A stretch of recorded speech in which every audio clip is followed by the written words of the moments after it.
10월 28일 화요일 새벽예배 본문의 말씀은 고린도 후서 1장 1절로 11절까지 말씀이 되겠습니다. 고린도 후서 1장 1절에서 11절까지 말씀을 통해서 화요일에 주시는 하나님의 은혜를 함께 나누도록 하겠습니다. 자, 오늘부터는 고린도 후서의 말씀을 가지고 함께 은혜를 나눕니다. 고린도 전서와 후서는 전서가 쓰여지고 나서 후서가 쓰여질 때까지의 기간은 약 1년 어간입니다. 1년 이내에 고린도 후서 두 번째 편지를 보내게 되는데, 고린도 전서를 바울이 터키의 에베소에 머무르는 기간 동안에 고린도 교회에 보냈다면, 이 고린도 후서는 그리스, 그러니까 고린도 땅에서 고린도 지방이 그 당시에 아가야 지방에 속해 있었고, 그리스의 북쪽 지방에 해당하는 마게도니아에서 쓰여진 것으로 보여집니다. 자, 그리고 고린도 전서가 고린도 교회에 당면하고 있던 여러 가지 문제점들과 그 고린도 교회의 성도들이 안고 있던 그 의문점에 대해서 신앙적인 답변과 교훈을 주기 위해서 기록됐다라는 게 주된 그 내용이라면, 고린도 후서는 물론 고린도 전서에도 이렇게 좀 엿볼 수 있습니다만은, 고린도 후서에서는 바울 사도의 그 사도권의 논쟁에 대한, 바울이 진짜 예수 그리스도의 사도냐? 왜냐하면 12제자 중에 포함되어 있지 않았고, 바울 사도는 여러분이 아시는 대로 그 부활하신 예수 그리스도를 만났고, 그 부활하신 예수 그리스도께서 바울에게 그 사명을 부여했다 라고 바울이 주장하고 있기 때문에, 그 당시에 그 사도 바울의 사도권에 대한 문제가 좀 있었단 말이에요. 그것 때문에 바울 사도가 자신의 사도권을 변증하면서 거짓 교사들의 그 당시나 지금이나 이 교회에 분쟁을 일으키는 사람들이 있었던 것 같아요. 거짓 말을 하는 사람들의 선동을 물리치고 고린도 교회의 성도들의 자신에 대한 오해를 풀어주기 위해서 그게 주된 목적으로 쓰여진 것이 고린도 후서다라고 할 수 있습니다. 그래서 오늘부터는 고린도 후서의 말씀을 시작으로 함께 은혜를 나누도록 하겠습니다. 자, 1장에서 바울은 자신이 아시아에서 당한 환난을 언급을 합니다. 그래서 이 1장에서의 초점은 이 고난이 아니라 고난 중에 주어진 하나님의 위로에 대한 언급을 함으로써 시작을 해요. 그리고 나서 왜 고린도 교회 방문을 연기했는지, 그 연기한 이유가 무엇인지에 대해서 1장에서 언급을 합니다. 이제 고린도 후서를 시작하는데, 전서와는 그런 기본적인 다른 점이 있다는 걸 여러분 마음속에 염두에 두시고 함께 한 절 한 절씩 보면서 은혜를 나누도록 하겠습니다. 1절입니다. 하나님의 뜻으로 말미암아 그리스도 예수의 사도된 바울과 형제 디모데는 고린도에 있는 하나님의 교회와 또 온 아가야에 있는 모든 성도에게 라는 말로 시작합니다. 자신이 사도가 된 것은 하나님의 뜻, 그리고 하나님의 뜻으로 이 땅에 보내지신 그리스도 예수의 사도가 된 바울. 일반적으로 예수 그리스도 라고 표현을 하는데, 여기서는 그리스도 예수 이걸 바꿨어요. 근데 뭐 그게 중요하냐 이렇게 말할 수 있습니다만은, 예수가 예수 그리스도의 신성을 나타내고 인성을 나타내고 그리스도가 신성을 나타낸다고 하는데, 여기서 이 사도 바울은 그리스도를 먼저 언급을 해요. 신성을 먼저 언급을 해요. 뭐 실수다 아니면 의도적이다 뭐 그럴 수 있습니다만은, 이 바울 사도가 예수를 어떻게 보면 살아계실 때 못 만났잖아요. 돌아가시고 나서 부활하신 예수 그리스도를 만났는데, 그래서 그리스도를 먼저, 신성을 의미하는 그리스도를 먼저 언급했을 것이다 라고 얘기를 하는데, 그래서 그리스도 예수의 사도가 된 바울이라고 표현합니다. 그리고 그의 형제 디모데라는 말로 고린도 후서의 발신자를 의미하는데, 함께 있었던 디모데, 형제라고도 하고 또 아들이라고도 표현하는 이 디모데가 온 교회와 고린도에 있는 온 교회와 아가야 지방에 있는 모든 성도에게 하나님 우리 아버지와 주 예수 그리스도로부터 은혜와 평강이 있기를 원한다. 문안 인사로 평안을 빌면서 두 번째 편지를 시작합니다. 3절 봅니다. 찬송하리로다. 그는 우리 주 예수 그리스도의 하나님이시오, 자비의 하나님이시오, 위로의 하나님이시며. 자, 하나님에 대하여 세 가지 묘사를 하는데, 우리 주 예수 그리스도의 하나님이시다. 두 번째는 자비의 하나님이시다. 세 번째는 위로의 하나님이시다. 라는 말로 하나님에 대해서 언급을 합니다.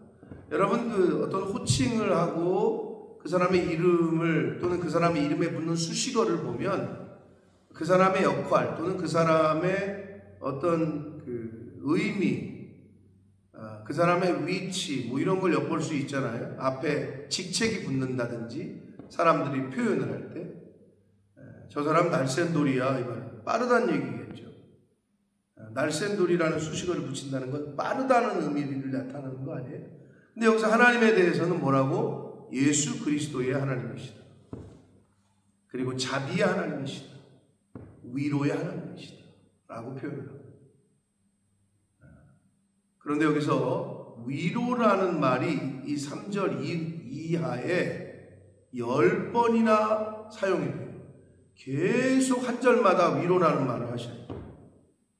그러니까 바울이 경험한 그 하나님, 또 바울이 경험한 예수님에 대하여 이 고린도 교회 성도들에게 특별히 위로라는 말로, 위로의 하나님이라는 말로 지금 하나님에 대해서 묘사를 하는데, 4절 보겠습니다. 왜 그렇게 말하는지. 우리의 모든 환난 중에서 우리를 위로하사 우리로 하여금 하나님께 받는 위로로서 모든 환난 중에 있는 자들을 능히 위로하게 하시는 이시로다. 여러분, 누군가에게 내가 힘들 때 위로를 받으면 참 어떻게 보면 말 그대로 위로가 되고 또 새 힘을 얻게 되고 그 어려운 고난, 이거를 극복할 수 있는 어떤 힘이 되잖아요. 그래서 바울은 지금 자신이 경험했던 위로의 하나님에 대하여 계속해서 언급을 합니다. 모든 환난 중에 있는 자들을 능히 위로하실 수 있는 분이 하나님이십니다. 아멘. 이 믿음을 저와 여러분이 가지셔야 됩니다. 환난 중에서 우리를 위로하실 수 있는 분. 물론 사람도 위로가 되죠. 그러나 나를 위로했던 그 사람이 그 다음 날은 나를 오히려 힘들게 하고 나를 오히려 아프게 하는 사람이 될 수 있다는 거. 여러분 경험해보잖아요. 왜? 나빠서가 아니라 사람은 연약하고 제한적이기 때문에 그렇다는 거. 그러나 우리 하나님은 변함이 없으시다는 거. 그래서 모든 사람, 모든 환난 중에서 위로하실 수 있는 분이 하나님이시다. 5절 봅니다. 그리스도의 고난이 우리에게 넘친 것 같이 우리가 받는 위로도 그리스도로 말미암아 넘친다. 당시에 바울을 비롯한 모든 초대교회 성도들은 예수 믿는다는 것 때문에 엄청난 핍박을 받았단 말이에요. 사람들로 하여금. 특히 이 유대인들에게는, 왜? 오늘날까지도 예수 그리스도를 인정 안 하는 유대인들은 그 당시에 예수를 잡아 죽였던 주축 세력이잖아요. 그러다 보니 인정할 수가 없는 거예요. 자기들이 잡아 죽였는데, 죽는데 내어줬는데, 그런 상황에서 예수를 믿는다는 것은 엄청난 핍박이 따랐단 말이에요. 근데 지금 바울은 뭐라고 하느냐? 예수 그리스도를 믿는 것 때문에 받는 핍박이 있는 사람들은, 그 사람들은 바로 예수 그리스도로 말미암아 위로를 받을 것이다 라고 말씀을 하고 있습니다. 이 말은 반대로 의미하면 어떤 얘기냐? 내가 예수 믿는 것 때문에 고난을 당한 적이 없는 사람들은 예수님으로부터 또는 하나님으로부터 오는 위로도 사실은 받을 자격이 없는 거죠. 예수 그리스도 때문에, 주님의 몸된 교회 때문에, 하나님 나라를 위하여 내가 고난당하고 헌신하고 희생하고 이런 적이 없는 사람들은 위로부터 오는 은혜, 하나님의 위로, 이걸 받을 자격도 없는 거죠, 사실. 제가 그 얘기를 그렇게 하고 있는 거예요. 예수 그리스도의 고난이 우리에게 넘친 것 같이 우리가 받는 위로도 그리스도로 말미암아 넘친다라고 말씀하고 있습니다. 6절 봅니다. 우리가 환난 당하는 것도 너희가 위로와 구원을 받게 하려는 것이요. 여러분, 선교사님들이 왜 해외에 나가서 그렇게 위험을 무릅쓰고 그렇게 복음을 전하고 이렇게 하는 게 이유가 뭐죠? 바로 그들이 위로를 얻고 구원을 받게 하는 거죠. 저와 여러분의 삶이 이래야 될 줄 믿습니다. 먼저 복음을 듣고 천국에 대한 비밀을 아는 사람들은 가서 내가 힘들더라도 고난을 당하더라도 내 물질을 쓰더라도 내 시간과 몸을 들이더라도 왜 고난을 받느냐? 그들의 위로와 구원을 위하여 라고 말씀해 주시고 있습니다. 우리가 위로를 받는 것도 너희가 위로를 받게 하려는 것이니 이 위로가 너희 속에 역사하여 우리가 받는 것 같은 고난을 너희도 견디게 한다. 자, 하나님이 주의 종들을 위로하셔요. 그럼 어떻게 해요? 성도들도 하나님께서 우리 목사님, 우리 선교사님 저렇게 위로하시네. 그 위로를 받잖아요. 그러면 어떤 마음이 들어요? 믿음으로 살고 저렇게 하나님 나라를 위하여, 영혼 구원을 위하여, 복음 전파를 위하여 헌신하고 하시니 하나님이 위로하시는구나. 우리도 그래야 되겠다 라고 할 수 있다는 거예요. 너희도 그 고난 가운데서 견디게 한다. 무엇이? 하나님의 위로가. 7절 봅니다. 너희를 위한 우리의 소망이 견고함은 너희가 고난에 참여하는 자가 된 것 같이 위로해도 그러할 줄 압니다. 자, 말씀드립니다. 계속해서 위에서도 말씀드렸어요. 예수 그리스도의 고난에 동참하지 않는 사람들은 위로부터 오는 위로와 은혜를 받기가 어렵다. 또는 받을 자격도 없다는 거예요. 그래서 고난에 참여하는 자가 된 것 같이 위로해도 그렇게 참여하게 될 줄 안다라고 말씀합니다. 8절 봅니다. 형제들아, 우리가 아시아에서 당한 환난을, 여기서 아시아라고 그랬지만 구체적으로는 터키 서부에 있는 에베소를 의미합니다. 아시아에서 당한 환난을 너희가 모르기를 원하지 아니하노니 힘에 겹도록 심한 고난을 당하여 살 소망까지 끊어지고. 바울 자신이 에베소에서 당했던 고난을 상기시키면서 그 속에서 하나님이 자신을 구원하신 하나님의 손길과 그 위로를 지금 간증하고 있어요. 살 소망까지 끊어졌대요. 그러나 우리 9절, 우리는 우리 자신이 사형 선고를 받은 줄 알았으니 이는 우리로 자기를 의지하지 말고 오직 죽은 자를 다시 살리시는 하나님만 의지하게 하십니다. 하나님께서, 바울은 지금 자신을 비롯한 자신의 주의 어떤 복음을 전하는 주의 종들을 그렇게 어려움 가운데 죽음 바로 코앞에까지 몰아가시는 것을 자기 자신을 의지하지 말고 오직 죽은 자를 다시 살리시는 하나님만 의지하게 하기 위함이었다라고 고백하고 있는 거예요. 진정한 부활신앙이죠. 죽은 자를 다시 살리시는 그 하나님만 의지하도록. 그래서 우리에게 고난을 주셨다라고 말씀하고 있습니다. 10절 봅니다. 그가 이같이 큰 사망에서 우리를 건지셨고 또 건지실 것이며 이후에도 건지시기를 그에게 바랍니다. 사망 가운데서 죽음 앞에까지 가 있던 자신들을 건지신 하나님, 그 하나님이 앞으로도 건지실 것이고 미래에도 자신들을 그렇게 건지실 것이다 라는 이 믿음의 고백을 지금 고린도 교회들에게, 성도들에게 하고 있습니다. 11절, 너희도 우리를 위하여 간구함으로 도우라. 중보기도 해달라는 거예요. 이는 우리가 많은 사람의 기도로 얻은 은사로 말미암아 많은 사람이 우리를 위하여 하나님께 감사하게 하려 합니다. 여러분, 우리가 누군가를 기도하잖아요. 그 누군가를 기도했는데 그 기도가 응답되는 것을 여러분이 듣거나 봤을 때 어때요? 감사하죠, 하나님께.